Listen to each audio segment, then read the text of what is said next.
안녕하십니까. 주리세 채널 최인용 세무사입니다. 여러분, 오늘은 자녀의 연령대별 증여 방법에 대해서 한번 살펴보도록 하겠습니다. 자녀들이 태어났을 때부터 해서 나중에 커서 성년이 되고, 그리고 대학교를 졸업하면서 취업을 하고요. 또 결혼도 하게 되죠. 그리고 자녀가 아이도 낳고 점점 자라면서 자녀가 주택을 마련한다든지 그런 여러 가지 이벤트들이 있습니다. 그런 자녀의 성장대별로 자녀들한테 증여를 하느냐, 이런 것들이 가족들 모여 있을 때 또는 가족끼리 얘기를 할 때 중요한 내용이 될 수 있을 것 같아서 오늘 한번 자녀의 연령대별 증여를 어떻게 하면 좋을지에 대해서 살펴보도록 하겠습니다. 일단 최근에 이재명 대통령이 18억까지는 상속공제를 해주겠다라고 발표를 해놓은 상황인데, 아직 구체적으로 어떻게 법이 바뀔지는, 그거는 법률의 개정안이 어떻게 바뀔지 나와봐야 아는 내용이기 때문에, 그럼에도 불구하고 어느 금액 이상이 되시는 가족들은 상속세 준비를 하셔야 됩니다. 그래서 상속은 가만히 있으면 준비가 아무것도 안 되는 거고요. 자녀의 연령대별로 증여를 하는 게 굉장히 중요한데, 거기에 대해서 한번 살펴보도록 하겠습니다.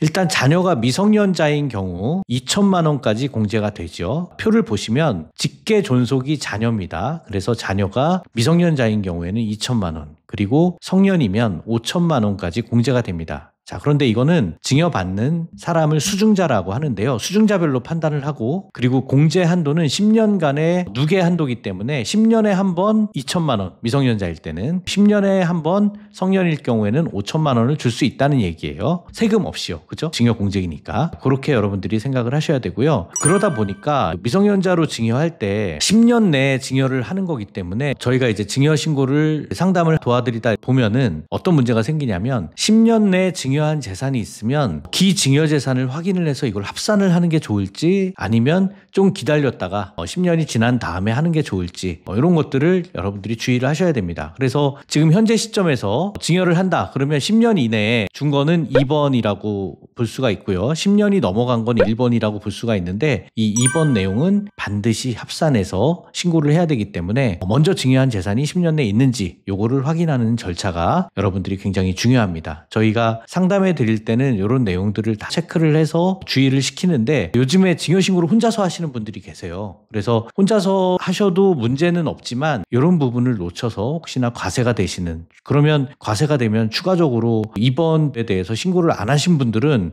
그 합산이 돼서 크게 세금이 나올 수도 있고, 또 2번 신고를 했는데도 불구하고 요번에 신고할 때 합산 안 하신 분들은 가산세가 또 나오거든요. 그러니까 그런 부분도 조심을 하는 게 좋습니다. 그리고 자녀가 미성년자인 경우에 2천만 원이다 라고 얘기를 했더니 이렇게 생각하시는 분들이 계세요. 그럼 부모가 아버지도 2천 주고 어머니도 2천 주면 되냐라고 이렇게 생각하시는 분들이 있는데요. 자, 이거는요, 부모는 동일인으로 봅니다. 그래서 아버지 2천이나 어머니 2천이나 다 부모는 동일인이기 때문에 4천을 준 게 되죠. 그렇게 되면 2천까지는 세금이 없지만 나중에 어머니가 2천을 줬다라고 하면 그 2천만 원에 대해서는 과세가 될 수 있는 거예요. 그래서 그건 조심하셔야 되고요. 또 그러면 부모님이 2천만 원 주고 할머니 할아버지가 지금 돈이 좀 있으신데 조부모도 2천씩 주면 되는 거 아니냐, 이렇게 또 생각하실 수도 있는데요. 이것도 부모님 2천은 과세가 안 되지만 그 후에 조부모님한테 받으면 거기서부터는 과세가 됩니다. 왜? 이게 한도가요, 직계 존비속 간에 2천만 원으로 돼 있기 때문에 그래요. 그죠? 직계 존속으로부터 받는 거는 2천만 원이 한도이기 때문에 부모님한테 받은 거나 조부모님한테 받은 거나 합산이 된다라는 겁니다. 그래서 기타 친족이 있는데요. 삼촌이나 이모, 고모 이런 분들은 기타 친족이기 때문에 이런 분들한테 받는 거는 1,000만 원이 추가로 세금 없이 공제가 됩니다. 그리고 직계 존비속 간에 부모님 2천, 조부모님 2천이라고 하더라도 만약에 조부모님이 나중에 1억을 줬다 라고 하면 2천에 대해서 공제는 안 되지만 부모님이 준 거랑은 별도의 세율로 낮은 세율부터 과세가 되기 때문에 나눠서 주시는 거는 그렇게 손해보실 일은 아닐 수도 있습니다. 그리고 조부모님이 준 경우에는 30% 추가 과세가 되는 것도 있지만, 사실은 1억 세율까지는 10%니까 10% 세율에 대해서 30% 더한다고 하더라도 13%의 세율이기 때문에 그렇게 나쁜 건 아니에요. 그래서 낮은 세율로 받을 때는 조부모님한테도 주실 때 받으시는 게 좋습니다. 네, 이렇게 정리를 하고 넘어가도록 할게요. 자, 자녀가 자라죠. 자녀가 성장을 해서 대학생이 되고 이제 졸업을 하고 그래서 좋은 곳에 취업을 했어요. 뭐 좋지 않은 곳이라고 하더라도 자녀가 소득이 생기면은요, 장점이 뭐냐면 세대 분리가 가능한 겁니다. 그래서 세대 분리가 가능하면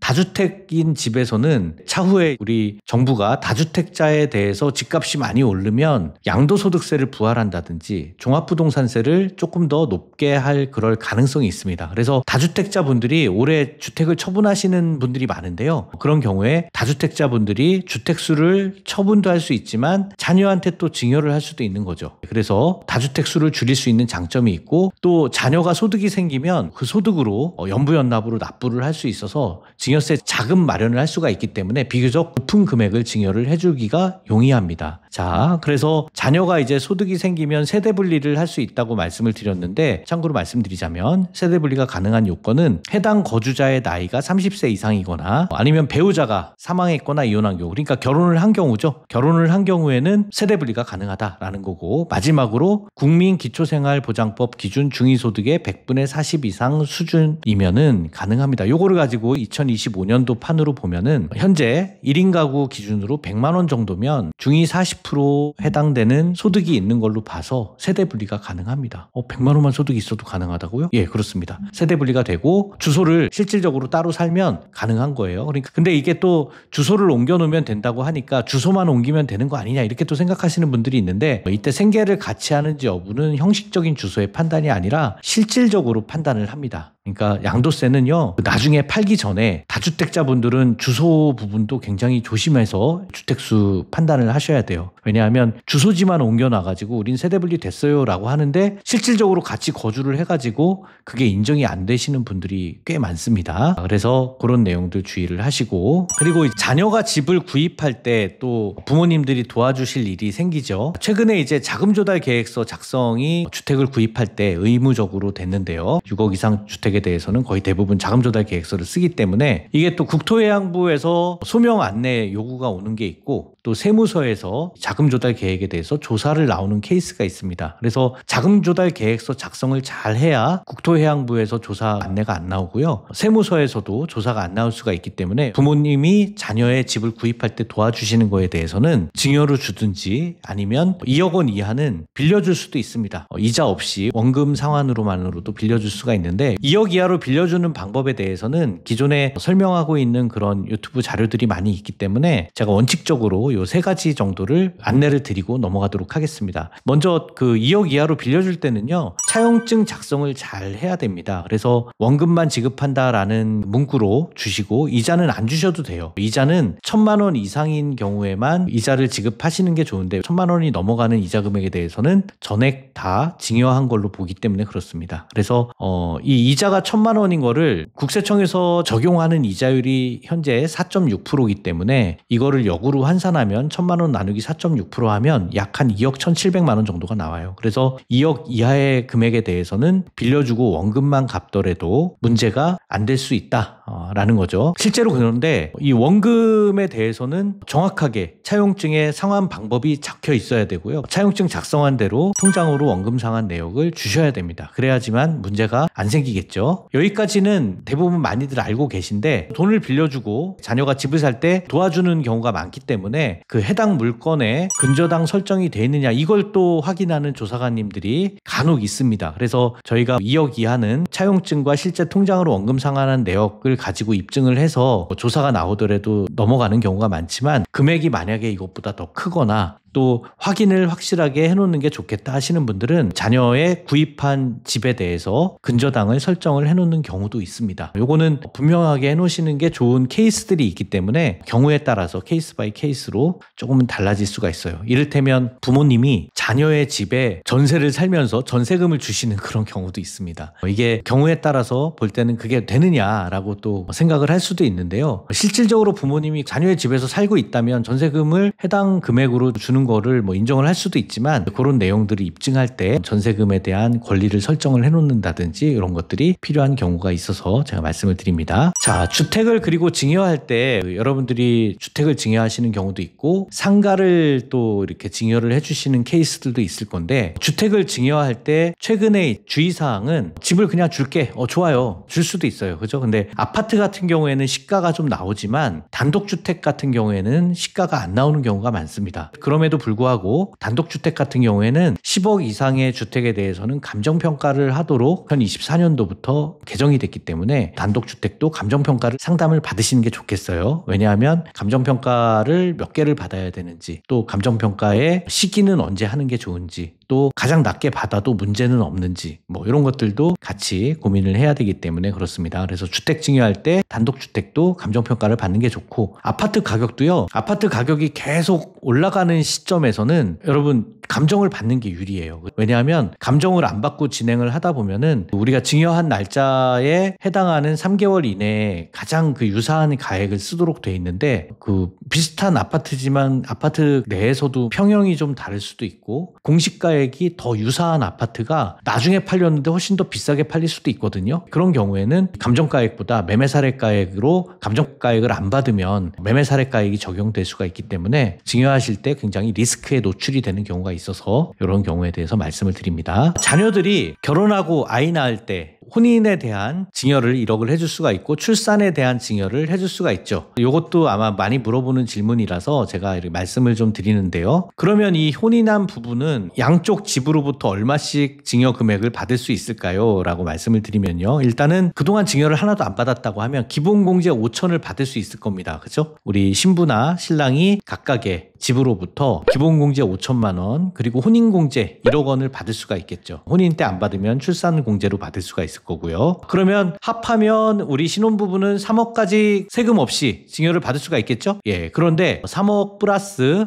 1,000만 원씩 더 생깁니다. 왜냐하면 장인 장모님이 신랑한테 줄 수가 있고요. 또 시댁에서도 신부한테 줄 수가 있기 때문에 그건 기타 친족으로 1,000만 원씩 더 증여를 해줄 수가 있는 거기 때문에요. 세금 없이 증여를 받을 수 있는 금액은 1억 6천만 원씩 2명이니까 3억 2천 정도를 받을 수 있다라는 겁니다. 그러니까 자녀들이 결혼하고 아이를 낳는다 그러면은 3억 2천 정도를 양쪽 집안에서 세금 없이 해줄 수가 있는 거죠. 거기다가 1억씩 더 해준다, 10% 세율로. 그러면 5억 2천까지도 가능하고요. 또 5억까지도 더 해줄 수도 있죠. 20% 세율이니까 세율이 비교적 높지가 않다라고 생각하시는 분들은 조금 더 해주실 수 있으면 굉장히 큰 금액을 낮은 세율로 그렇게 증여를 해주실 수가 있다는 겁니다. 그러면 이제 결혼하고 아이 낳을 때 질문이 혼인공제를 출산공제랑 합해서 2억이 가능하냐? 이거 아닙니다. 한 번만 1억이 가능하고요. 혹시 만약에 이혼하신 분들은 이혼하고 출산을 하더라도 뭐 여러 가지 실제로 이런 케이스도 있었죠. 이혼했는데 출산을 하셨던 그런 또 연예인도 있으시고 한데 출산한 것이니까 출산공제 받으실 수 있습니다. 그리고 출산공제 받고 늦둥이를 또 낳느냐 이러면 또 한 번만 받는 거니까 이거는 안 되겠지만 다시 재혼해서 한다면 또 혼인공제니까 그것도 받을 수도 있겠죠. 안 받으신 분들은. 자, 이렇게 해서 한 번만 1억이 가능한데 우리나라 출산율을 고려하면 저는 한 자녀당 1억씩 해주는 것도 나쁘진 않을 것 같아요. 그렇지만 현재는 한 번만 1억을 해줄 수 있는 걸로, 자녀가 2명, 3명이라고 하더라도 한 번만 해주는 걸로 그렇게 돼 있습니다. 그리고 최근에 이제 상가를 증여하시는 분들이 많은데요. 상가의 사전 증여는 상속세 절감 면에서 굉장히 유리하고요. 또 상가 같은 경우에는 그 임대료가 나오기 때문에 자녀들이 지속적으로 경제적 기반을 마련하는 데 또 유리합니다. 그리고 부모님이 가지고 있는 상가가 우리 그 조부모님들이 관리를 잘 안 하시면요, 임대료를 계속 못 올리는 경우가 많아요. 그래서 자산 가치가 굉장히 하락한 상태로 있는 경우가 많은데, 왜냐하면 임대료에 따라서 어느 정도 배율로 이렇게 시장에서 거래가 되기 마련인데 너무 임대료를 좀 적게 책정을 해놓으면 감정평가도 안 나오고 그렇습니다. 자, 그래서 자산 가치 하락을 방지하는 면에서 상가를 증여하시는 건 굉장히 유리하고요. 또 아파트나 건물이 지금 감정평가를 받아서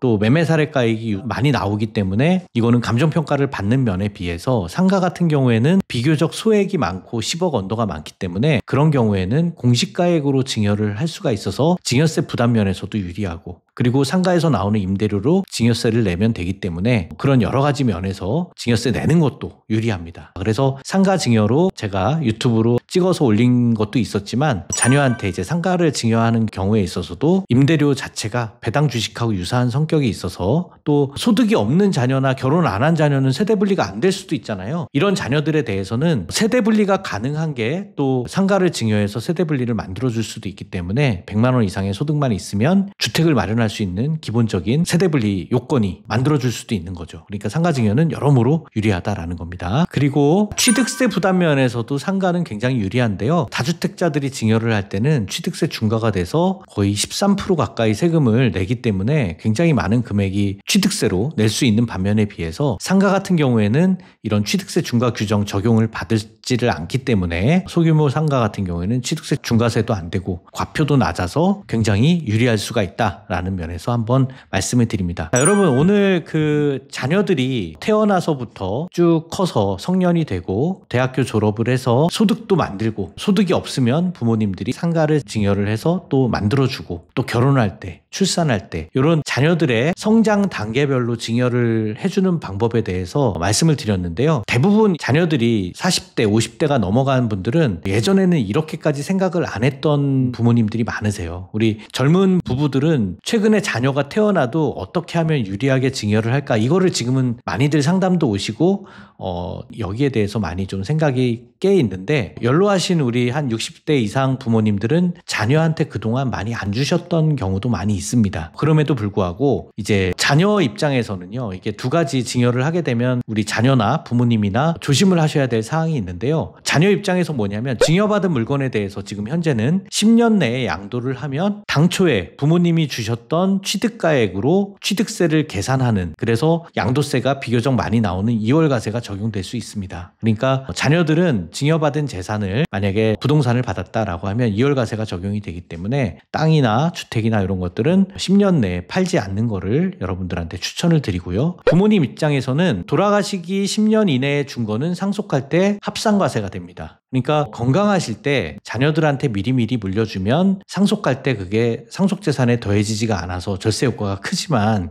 이제 부모님이 건강이 좀 안 좋으셔서 이제는 증여를 좀 해줘야겠다라고 뒤늦게 결정을 하시면 이게 10년 이내에 만약에 돌아가시면 상속세 합산이 되기 때문에 오히려 그럴 때는 손주나 사위나 며느리 이쪽은 상속인이 아니기 때문에 5년만 합산이 됩니다. 그러니까 부모님 입장에서는 사위나 며느리, 손주들도 활용을 하셔서 증여를 해주시는 것도 고려를 해보실 수가 있겠습니다. 자, 여러분 상속을 대비하는 차원에서 가족들이 모여서 얘기하는 거는 행복한 우리 그 가족들의 대화가 아닐까 싶은데요. 물론 가족끼리 대화하면서 너는 예전에 얼마 받았니? 나는 얼마 받았니? 하면서 다툼이 생길 수도 있지만 가족끼리 모여서 더 행복하고 즐거운 얘기로 나중에 상속세 절세되시는 그런 이야기들을 많이 나누시길 바라겠습니다. 오늘 자녀의 연령대별 증여하는 방법에 대해서는 여기까지 하도록 하겠습니다. 감사합니다.